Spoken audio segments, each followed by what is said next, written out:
Hello, everybody. My name is Christian Traver. I'm an undergraduate student here at UAlbany.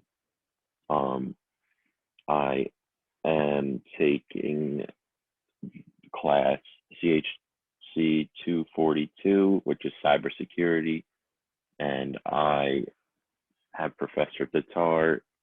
He is having us do this presentation, and I decided to pick the topic of cybersecurity on autonomous vehicles. Um, I picked this topic because it was interesting and because these this is a technology that is coming up in our society, and I thought I would look into it more, see what kind of preventative things there are, what kind of risks these um, there are for this technology that is coming up. So along with autonomous vehicles, autonomous technology in whole is something that is being created and coming up and um, just being used widely. Um, Many professions are becoming autonomous.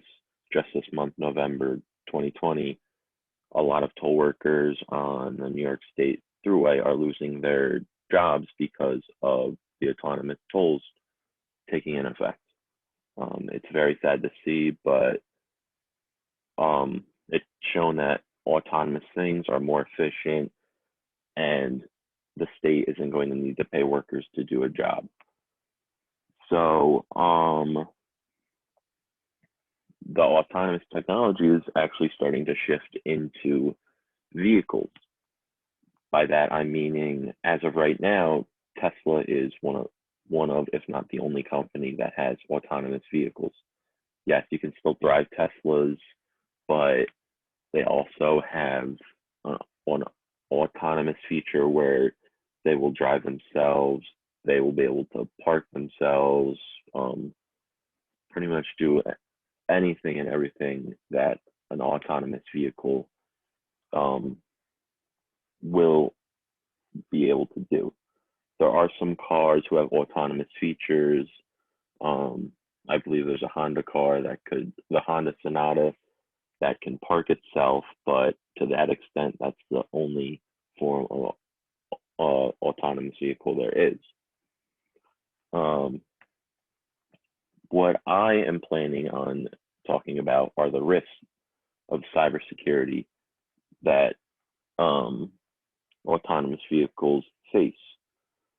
Um, there, for an autonomous vehicle, there generally isn't a driver, so someone might not be able to battle against these attackers until it's too late. Um, so what I decided to move into first is the wirelessly hacking of a non-autonomous car. Professor Tatar gave us a reading this semester, and what I used was this reading here. It was on two um, two hackers. Names are Charlie Miller and Chris Vlasic, who were able to kill a Jeep Grand Cherokee with someone in it. That person ends up being Andy Greenberg, who's the author of the article that we read. At first, Charlie Miller and Chris Vlasic were only toying with the vehicle by playing with the windshield wipers, playing with the air conditioner, playing with the radio. And Andy Greenberg thought it was funny. And then, almost out of the flip of the switch, they killed the engine or they killed the transmission. And Andy Greenberg had nowhere to go. He was on the highway, and he said in his article that he was practically scared to death. What's astonishing is that just 2 years prior to this hack, they were only able to do this wired, and not even this kind of hack. They were only able to play with the windshield wipers, play with the engine to an extent, play with the stereo, and they had to be plugged in to do this too. So moving 2 years away from being wired, and they're able to do the same hack, if not more, or if not more, without even being in the same car. They actually ended up being 10 miles away from where the car was. So this raises major concerns, such as, like, could this be done overseas? If someone was in Europe, could they kill a great number of cars that are in the United States? There's just no telling as of right now what could happen to these cars. There's just not enough research, and with the lack of autonomous cars that are available to the wide public right now, there's just no telling what could happen. So what I looked at on Financial Times was where hackers get into and what they usually target. As you can see, servers are targeted the most to be able to get into and access a car. From there, the keyless entry, which would be like a key fob to get in the car, would be the next step. There are also other ways to get in the cars, such as an OBD port, a mobile app, or an entertainment system. There's really no telling what kind of hacker there is that is going to target autonomous cars and try to get in them. Right now, for other types of cybersecurity risks on the internet, there's a general picture of who might be trying to hack into a company or hack into bank accounts or things like that. Since this is so new, there's just no telling who could be doing it. On one end of the spectrum, there could be a terrorist or a group of terrorists who might try hacking into millions and millions of autonomous cars and causing as much damage as they can. On the other end of the spectrum, there could just be a disgruntled employee who is upset with his boss and wants to get revenge for something that's happened to him. So there's just really no telling what could happen. For car manufacturers, there are plenty of problems. Charlie Miller and Chris Vlasic talked in their piece about how they saw car manufacturers going on with their business. They went and they were able to see that in 2015, there were over 470,000 cars that could be wirelessly hacked and killed where they could operate no more. So what they did is that they went to large companies such as Chrysler and Honda and told them about their problems, thinking that maybe these companies would sense up and be like, thank you guys for helping us out with this. We'll get to the bottom of this and fix these problems. What actually happened was that these companies were somewhat aggressive with both these men, saying that, like, they'll get to the bottom of this, but at the same time, our systems are so secure, we don't have to worry about this. And they raised a good point about how other companies, such as Microsoft, used to go through this same problem, and they used to threaten the people who used to find these bugs, and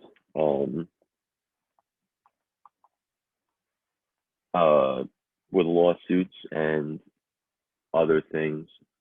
But since then, these large companies have somewhat sensed up and are actually paying for bug bounties and looking for help from people who find gaps and bugs in their system. So the advice, them taking advice really wasn't a big thing. Most manufacturers actually don't even work together with cybersecurity professionals.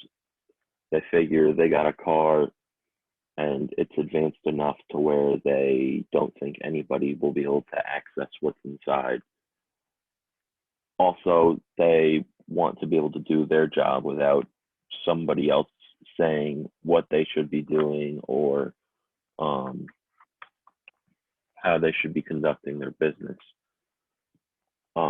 If a cybersecurity professional who knows nothing about cars comes in and bosses around a car manufacturer, the manufacturer might not take kindly to that and cut off all ties with them, which could lead to even a bigger problem. There are plenty of risks for these autonomous vehicles. For the autonomous vehicles, there's a wide belief that they would be working off 5G technology since it's going to be the most advanced and the most, excuse me, the most advanced and the most widely used within the next couple of years. And then when autonomous vehicles come out, this technology is probably what's going to be used. So if a car is connected to the 5G internet and the system goes down or anything like that, what happens to the car? Is the car just going to stop? Is the car going to be able to keep going to its destination? Is it going to veer off the road instead of going with a turn? Is it going to stop at a red light instead of going right through it? There's just no telling. There's also a little bit of human error that's along with it too. So a report that I read found that only 20%, 23% of people correctly handle less than half of security scenarios, while only 4% can handle more than 90% of the scenarios. So 1 in 4 people can only handle half of cybersecurity problems, while less than 90% of people can handle 90% of cybersecurity problems. So if there were problems in their car and they didn't know what to do, what could happen? It could only really end with something bad. So there's just no telling what could go on. There are also a couple physical problems with the car that could be great risks. One of them is the GPS jamming, which could throw the whole navigation off. Like I said before, the interruption with 5G could also cause a car to just forget its destination, and who knows what would happen if it forgot its destination. Also, with the car cameras, I read that laser pointers have been able to throw off a Tesla. So in that time, in this time, there is really no telling what could go awry with the cameras. The cameras could be used for detection to see where they are in the lane, what is in front of the car, what's behind the car. And if one little light can just throw off one camera, it could cause a whole lot of damage. So there are a great deal of prevention steps that I found on cyber risks for autonomous cars.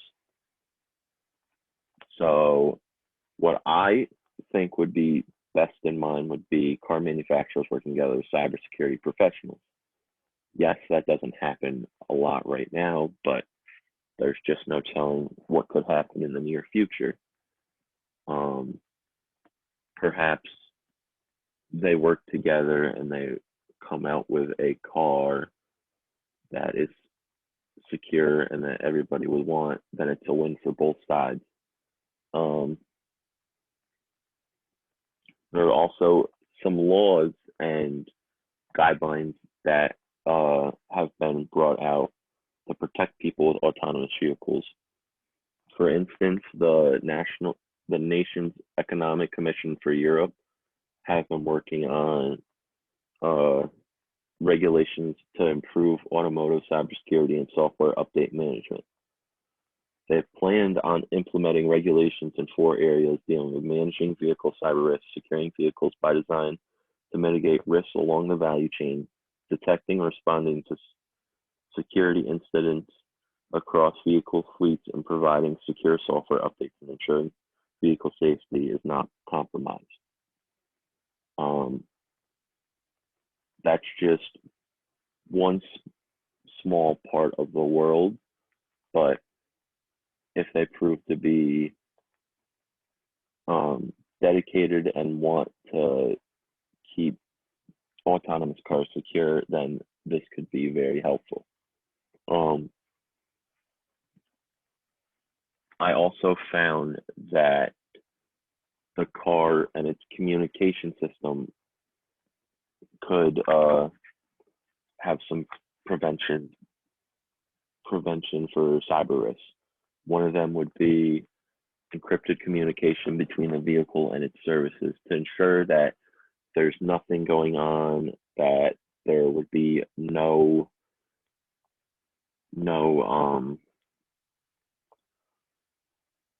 nobody in there to steal data, to steal whatever going on with the car, trying to relay its information. It also has an anomaly detection unit that could detect anything that's malicious. So that's also an upside to preventing cyber risks. What there is also is that there's a layered-based solution. So there's an intrusion detection where it would say if there's an intrusion in the system and that something could go wrong with it. And then there are response methods such as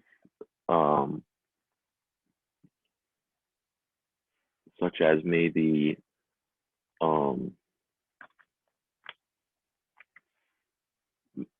a alarm, or maybe someone out of the car who can take over and prevent the attacker from causing any real damage to the car.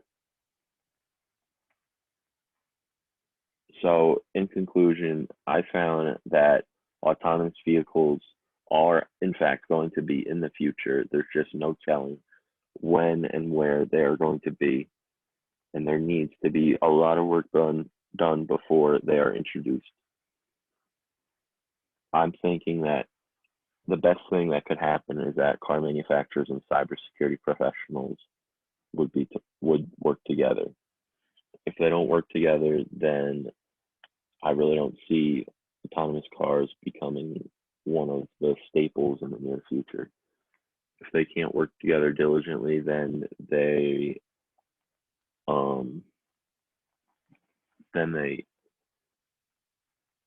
won't be able to operate.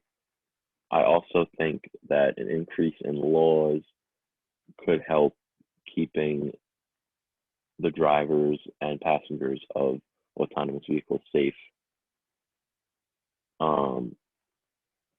There's just no telling what could happen, what could occur with autonomous vehicles. There just needs to be precautions and steps to ensure that autonomous vehicles are the right step for the future, and that if there are damages, they should be limited. All right. Thank you very much.